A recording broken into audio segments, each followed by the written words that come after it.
भाई 1 और 2 जून की जो मध्य रात्रि है ना, उसमें देवगुरु बृहस्पति अपना राशि परिवर्तन कर रहे हैं। मिथुन राशि से कर्क राशि में जा रहे हैं। ऐसी घटना जिसका असर अगले 5 महीनों तक हमारे घरों में, हमारी इकोनॉमी पे, हमारी सोच पे, हमारे रिश्तों में, इवन हमारी चॉइसेस तक पे पड़ने वाला है।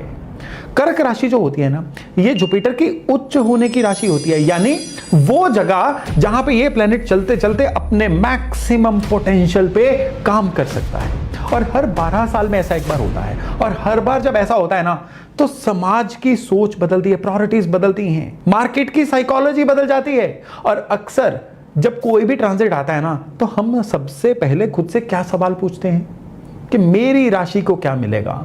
यह सवाल नेचुरल है, यह सवाल इंपॉर्टेंट भी है, लेकिन अगर आप सिर्फ इसी सवाल पे रुक जाएंगे ना कि मेरे लिए क्या है, तो आप इस ट्रांजिट का जो असली फ्लेवर है ना, जो असली अर्थ है, उसको मिस कर देंगे। एक विशेष सूचना, क्योंकि जो बड़ा ट्रांजिट होता है ना, ये बड़ा ट्रांजिट है, ये सिर्फ इंडिविजुअल्स को नहीं छुएगा, ये कलेक्टिव जो साइकोलॉजी होती है ना सभी की, उसको छूता है। सोसाइटी के एक बड़ा नरेटिव जो होता है ना, ये शिफ्ट होता है। ये उन टॉपिक्स को निकाल के आपके सामने रख देता है जो बरसों से कहीं डॉर्मेंट छिपे हुए पड़े हुए थे, आपकी अटेंशन मांग रहे थे। मेरे एक्सपीरियंस में जब जब जुपिटर कर्क में आया है ना, सोसाइटी ने धीरे धीरे एक पर्टिकुलर स्टैंड लिया है, दिशा पकड़ी है।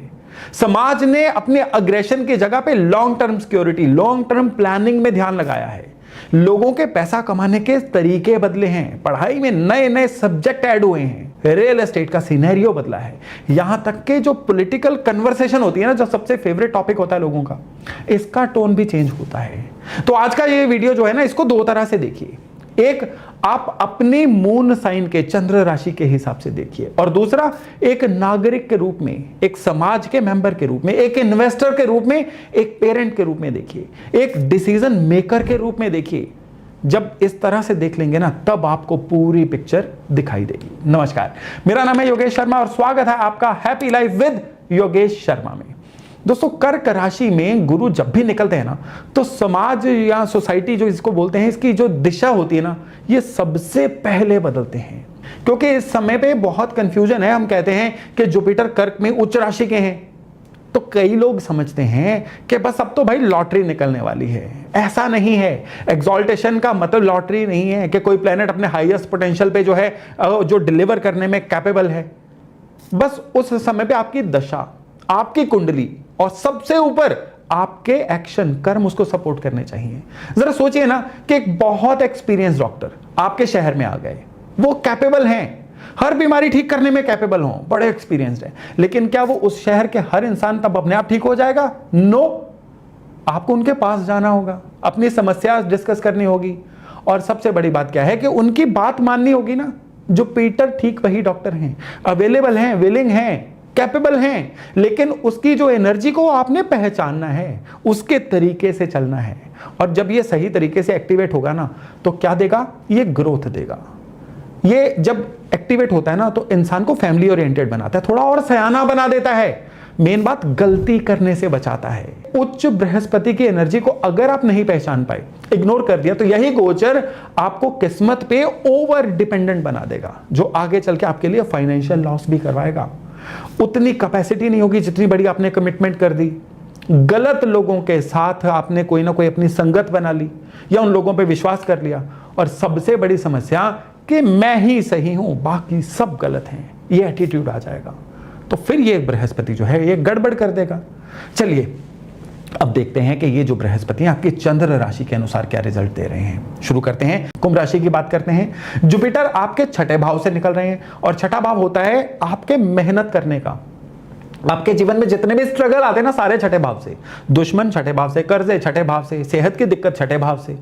तो अच्छी बात पहले करते हैं कि पिछले कई सालों से जो भी रुका हुआ था ना, चाहे कोर्ट केसेस की वजह से, चाहे पुराने लोन, कोई ऐसा कंपटीशन जिसने काम रोक के रख दिए थे, कोई बकाया पेमेंट जो लोग दबा के बैठे थे, अब सब कुछ आपकी फेवर में मूव करेगा।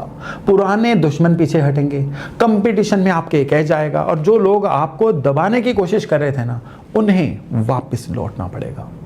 ये वो ट्रांजिट है जिसमें ना आपको लीडर बनने का, एक हीरो बनने का चांस मिलता है।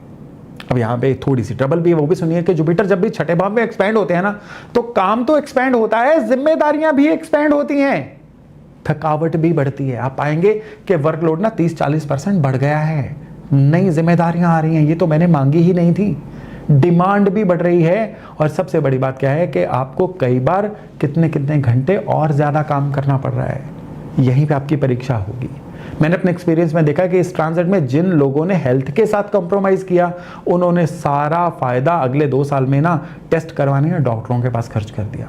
यहाँ पे एक सॉलिड हेल्थ रूटीन बनाइए, प्रॉपर मील लीजिए। यार खाने के लिए तो कमाते हैं, खाना स्किप मत करिएगा। 30 मिनट का वॉक करिए, पूरी नींद लीजिए, हफ्ते में 1 दिन का रेस्ट भी लीजिए। ये समय में आपकी सबसे बड़ी इन्वेस्टमेंट है। यहाँ पे एक और सलाह दूंगा कि अपनी स्लीप में कंप्रोमाइज बिल्कुल मत करिएगा। छठे में जुपिटर जब भी काम बढ़ाता है ना, तो पहली चोट किस पे डालता है? नींद पे पड़ती है। और जिस दिन नींद टूटी उस दिन से क्या गिरेगी? इम्यूनिटी गिरेगी। आप 100% इस छठे भाव के जुपिटर में बहुत कमाएंगे अगर अपने शरीर को पूजेंगे, अपने शरीर को साथ रखेंगे तो।